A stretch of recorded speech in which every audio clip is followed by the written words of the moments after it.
الحمدللہ مشفقی و مربی شیخی و سندی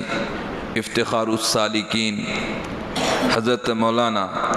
افتخار سالک صاحب خلیفہ اجل حضرت مولانا قمر الزماں صاحب دامت برکاتہم العالیہ کی سرپرستی میں ہر سال ذکر و سلوک کا سالانہ اجتماع ہوتا ہے، جو ایک انتہائی عظیم الشان اور مبارک اجتماع ہوتا ہے۔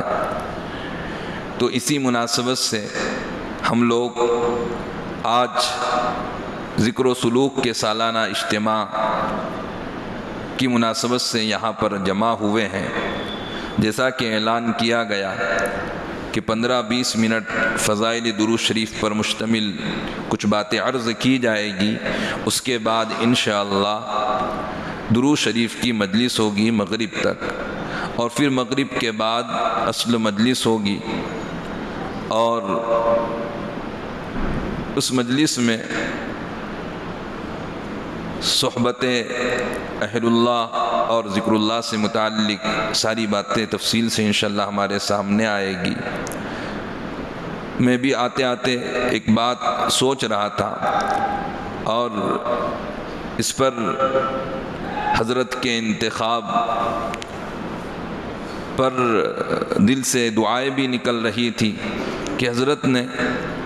اللہ اور اللہ کے رسول صلی اللہ علیہ وسلم دونوں حق کو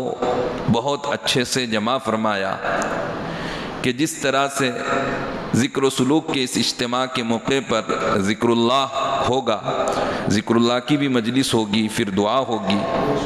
تو اسی طریقے سے ذکر اللہ کے ساتھ ساتھ ذکر حبیب اللہ بھی ہونا چاہیے اور ذکر حبیب خدا بھی ہونا چاہیے۔ اس لیے درود شریف کی بھی مجلس حضرت نے منعقد فرمائی، جس میں الحمدللہ اللہ کے ذکر کے ساتھ ساتھ اللہ کے حبیب کا بھی تذکرہ ہوگا۔ میں نے سورہ احزاب کی 22ویں پارے کی ایک آیت کریمہ آپ کے سامنے تلاوت کی، اور ایک ترمذی شریف کی اور دوسرے مسلم شریف کی ایک روایت تلاوت کی۔ مختصر سے وقت کے اندر میں کوشش کروں گا کہ کچھ باتیں جو درود شریف سے متعلق ہیں وہ آپ کے سامنے ذکر کر دوں۔ قرآن کریم میں جب کبھی یا ایھا الذین آمنوا سے خطاب کیا جاتا ہے تو حضرت عبداللہ بن مسعود رضی اللہ تعالیٰ عنہ فرماتے ہیں کہ ایسی صورت میں ڈائریکٹ اللہ رب العزت اپنے بندے کو مخاطب بنا رہے ہوتے ہیں، کوئی واسطہ نہیں ہوتا، ڈائریکٹ اللہ رب العزت مخاطب بنا رہے ہوتے ہیں، اور فرمایا کہ یہ اعزاز صرف امت محمدیہ کو ملا۔ پہلے یہ ہوتا تھا کہ نبی کو مخاطب بنایا جاتا تھا اور نبی کے واسطے سے امتوں کو خطاب کیا جاتا تھا،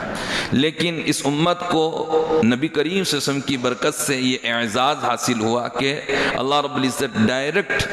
مومنین کو مخاطب بناتے ہیں، یا ایھا الذین آمنوا،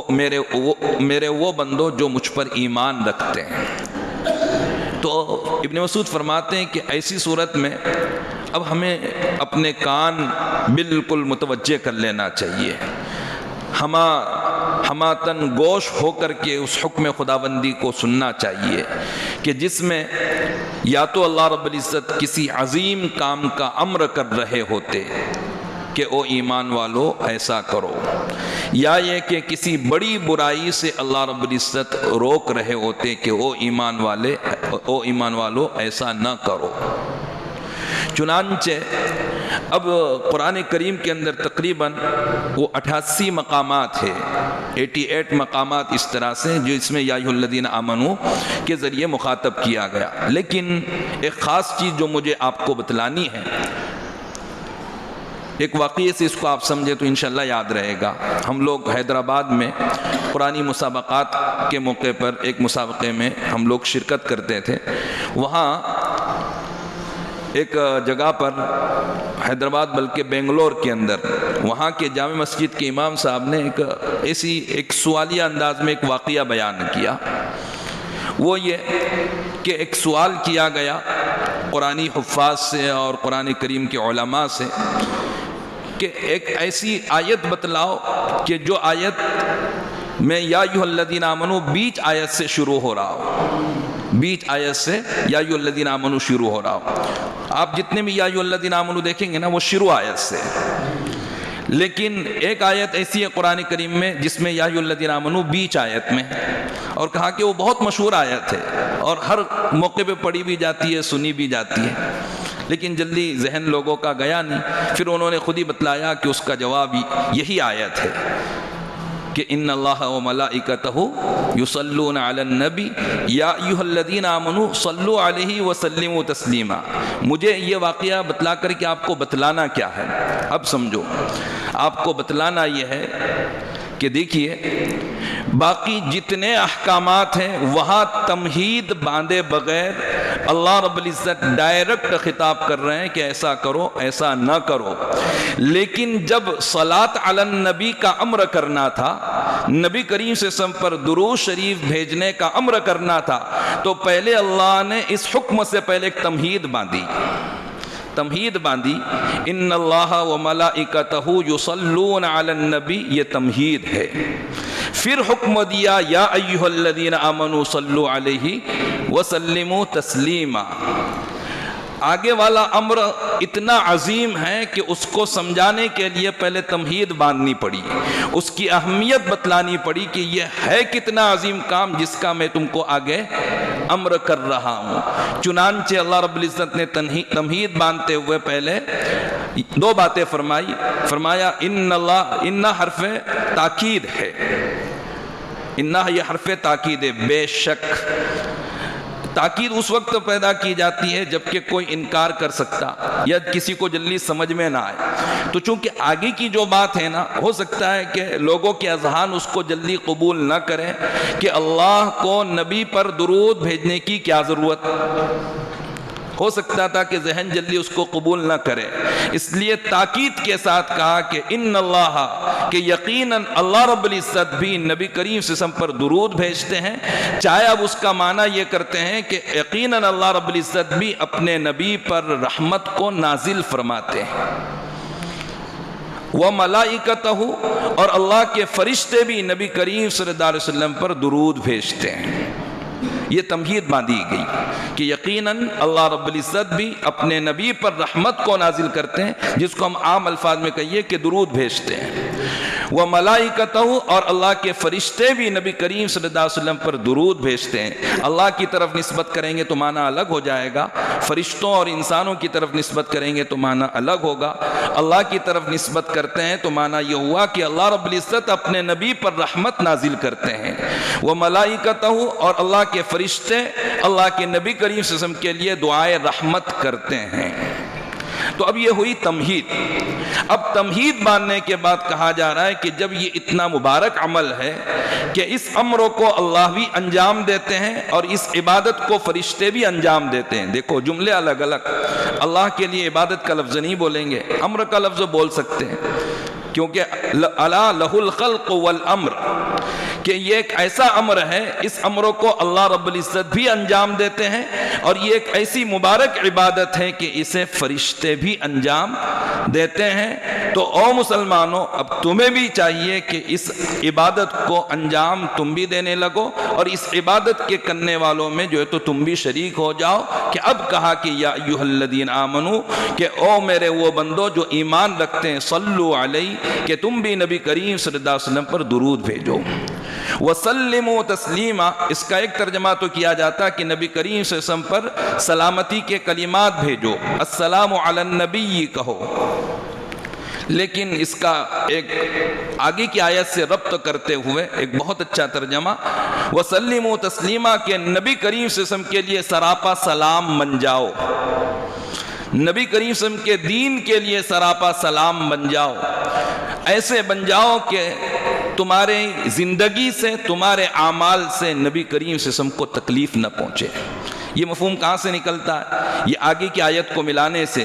ان الذین یؤذون اللہ ورسولہ لعنہم اللہ فی الدنیا والآخرہ، کہ جو اللہ کو اور اللہ کے رسول کو اذیت پہنچاتے ہیں ان پر اللہ کی پھٹکار ہے دنیا میں بھی اور آخرت میں بھی، اور ان کے لیے اللہ رب العزت نے سخت عذاب، دردناک عذاب اللہ رب العزت نے تیار کر رکھا ہے۔ تو ایک مومن نبی کریم صلی اللہ علیہ وسلم پر درود بھیجتے ہوئے نبی کریم صلی اللہ علیہ وسلم کی ذات کے لیے سراپا سلام بن جائے۔ سراپا سلام اس طرح سے کہ اس کے جسم سے زبان سے آپ صلی اللہ علیہ وسلم کو کوئی اذیت نہ پہنچے، تو اس کے دل کی قدورت سے بھی نبی کریم صلی اللہ علیہ وسلم کو کوئی تکلیف نہ پہنچے، کہ جب وہ روضہ اطہر پر حاضر ہو تو اس کے دل کی قدورت سے آپ کو تکلیف نہ پہنچے۔ جب آخرت کے اندر نبی کریم صلی اللہ علیہ وسلم کے سامنے پیشی ہوگی تو اس کی بدعملی سے نبی کریم صلی اللہ علیہ وسلم کی ذات کو تکلیف نہ پہنچے، کہ میرا امتی ہو کر کے ایسا ہوا، سراپا سلام بن جاؤ۔ تو ان دو جملوں کے اندر کتنی بڑی بات، اور یہ ایک ایسی آیت ہے کہ آپ کو قرآن میں دو آیت ایسی ملے گی جو دونوں ایک دوسرے کی نظیر ہے۔ جیسے ایک مرتبہ کچھ اہل کتاب نبی کریم صلی اللہ علیہ وسلم کے پاس آئے اور کہا کہ ایتو اعظم شہادت فی کتاب اللہ، کہ کتاب اللہ میں سب سے بڑی گواہی کون سی ہے؟ تو نبی کریم صلی اللہ علیہ وسلم نے سورہ آل عمران کی اس آیت کی تلاوت کی، شہید اللہ انہ لا الہ الا اللہ وَأُولُو الْعِلْمِ قَائِمًا بِالْقِسْطِ۔ اس میں جو ہے تو اللہ رب العزت نے اپنی وحدانیت کی شہادت بیان کرتے ہوئے تین گواہی پیش کی۔ ایک تو یہ کہ اللہ کی گواہی، دوسرے جو ہے تو فرشتوں کی گواہی، اور تیسرے نمبر پر اولو العلم، اہل علم یعنی سارے مومنین کی گواہی۔ ایک قول اس میں یہ بھی کہ سارے مومنین گواہی دیتے ہیں کہ اللہ کے سوا کوئی لائق عبادت نہیں، یہ سب سے بڑی گواہی۔ اب اسی کی نظیر اس آیت کو آپ دیکھو،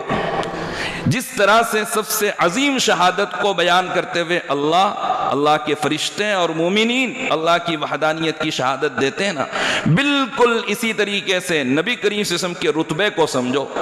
کہ نبی کریم صلی اللہ علیہ وسلم پر درود بھیجنے والا جو عمل ہے اسے اللہ بھی بجا لا رہے ہیں، اسی طریقے سے فرشتے بھی بجا لا رہے ہیں، اور مومنوں سے بھی اس کا مطالبہ کیا گیا۔ اگر وہ آیت اعظم شہادت فی کتاب اللہ ہے تو یہ آیت اعظم صلاۃ فی کتاب اللہ ہے۔ ہاں، اعظم صلاۃ فی کتاب اللہ ہے،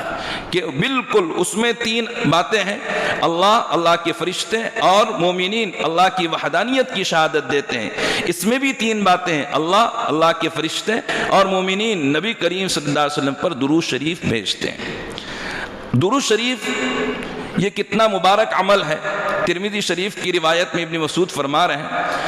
کہ نبی کریم صلی اللہ علیہ وسلم فرماتے ہیں کہ کل قیامت کے دن لوگوں میں سب سے زیادہ قریب مجھ سے وہ ہوگا جو مجھ پر سب سے زیادہ درود شریف بھیجتا ہوگا، سب سے زیادہ درود شریف بھیجتا ہوگا۔ اب ایک بات سمجھو کہ کیا وجہ ہے کہ جو نبی کریم صلی اللہ علیہ وسلم پر سب سے زیادہ درود شریف بھیجنے والا نبی کریم صلی اللہ علیہ وسلم سے سب سے زیادہ قریب ہوگا؟ اس کی وجہ کیا ہے؟ اس کی وجہ یہ نہیں کہ اس نے درود شریف پڑھا، محبت کا اظہار کیا، فلا کیا، بلکہ اس کی ایک الگ وجہ ہے۔ ہمارے استاد شیخ الحدیث جامعہ اسلامیہ اشاعت المکہ القوہ حضرت مولانا شیخ رضوان صاحب نے ایک موقع پر اس کی وجہ بیان فرمائی کہ فرمایا کہ اللہ رب العزت نے جب نبی کریم صلی اللہ علیہ وسلم پر درود شریف بھیجنے کا مطالبہ کیا تو اللہ رب العزت یہ باور کرانا چاہتے ہیں کہ لوگوں یہ عقیدہ اپنے اندر پیدا کرو کہ نبی کریم صلی اللہ علیہ وسلم چاہے کمالات کے عروج پر، انتہا پر فائز ہونے کے باوجود آپ اپنے اندر عبدیت رکھتے ہیں اور آپ بھی رحمت خداوندی کے جو ہے تو محتاج ہے۔ تو اس درود شریف کے مسئلے سے یہ عقیدہ نکلتا جو جتنا زیادہ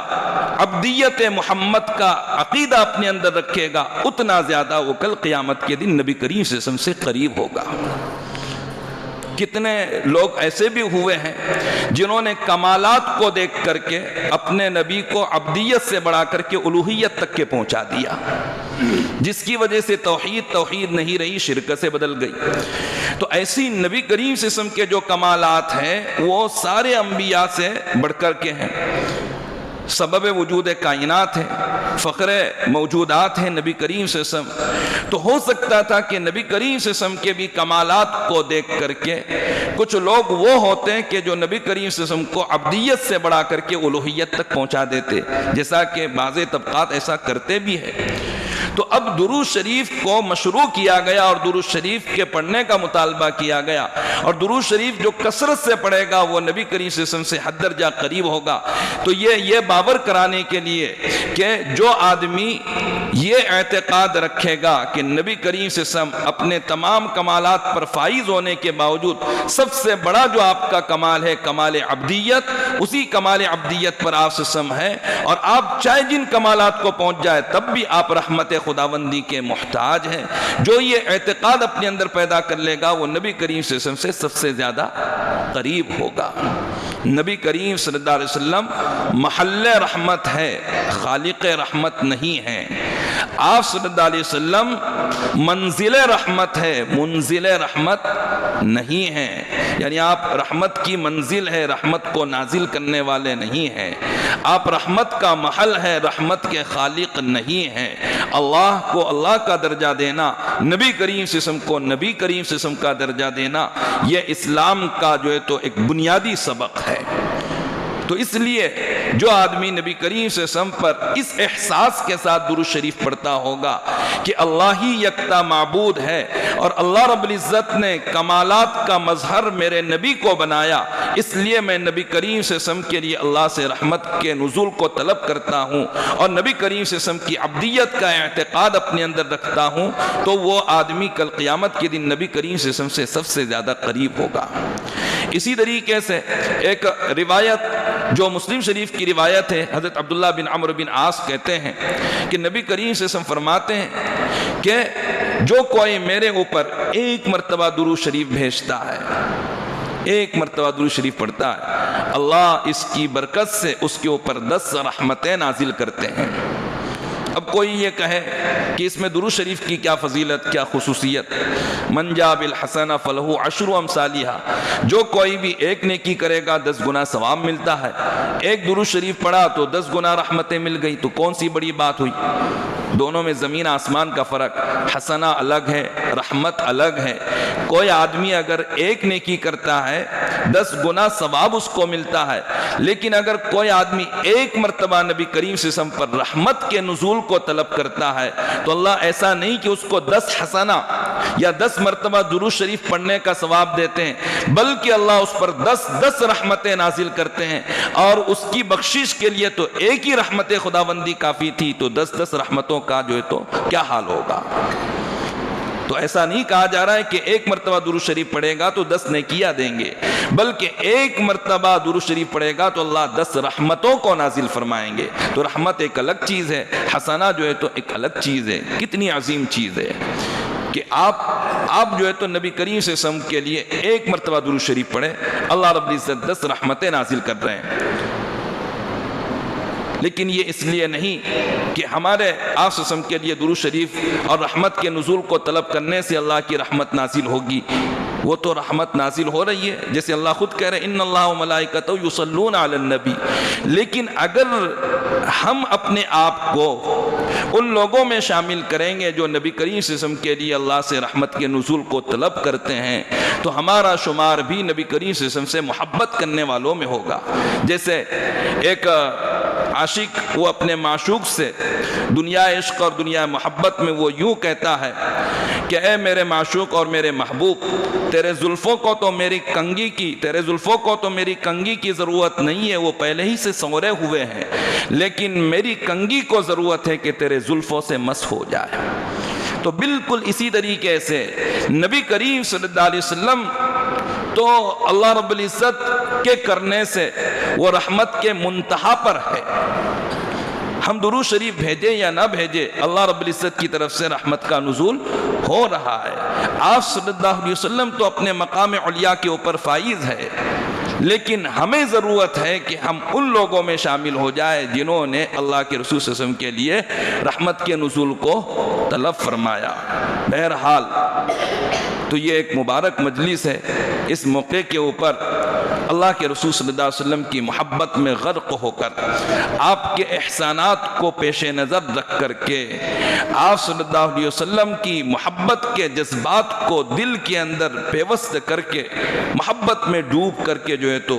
ہم اللہ کے نبی کریم صلی اللہ علیہ وسلم کے لیے درود شریف پڑھنے والے بنے، اور اللہ کے رسول صلی اللہ علیہ وسلم کے نقش قدم پر چلنے والے بنے، نبی کریم صلی اللہ علیہ وسلم اور نبی کریم صلی اللہ علیہ وسلم کے دین کے لیے ہم خدمت کرنے والے بنے، کہ ہم سراپا آپ صلی اللہ علیہ وسلم کے لیے بھی اور اسلام کے لیے بھی سراپا سلام بن جائے۔ سلام بننے کا مطلب یہ ہے کہ ہماری ذات سے اسلام کو کوئی تکلیف نہ پہنچے، نبی کریم صلی اللہ علیہ وسلم کو کوئی تکلیف نہ پہنچے، نہ ہمارے اعمال سے، نہ ہماری جو ہے تو نیتوں کی خرابی سے کسی طرح سے کوئی تکلیف پہنچے۔ اللہ رب العزت عمل کی توفیق مرحمت فرمائے۔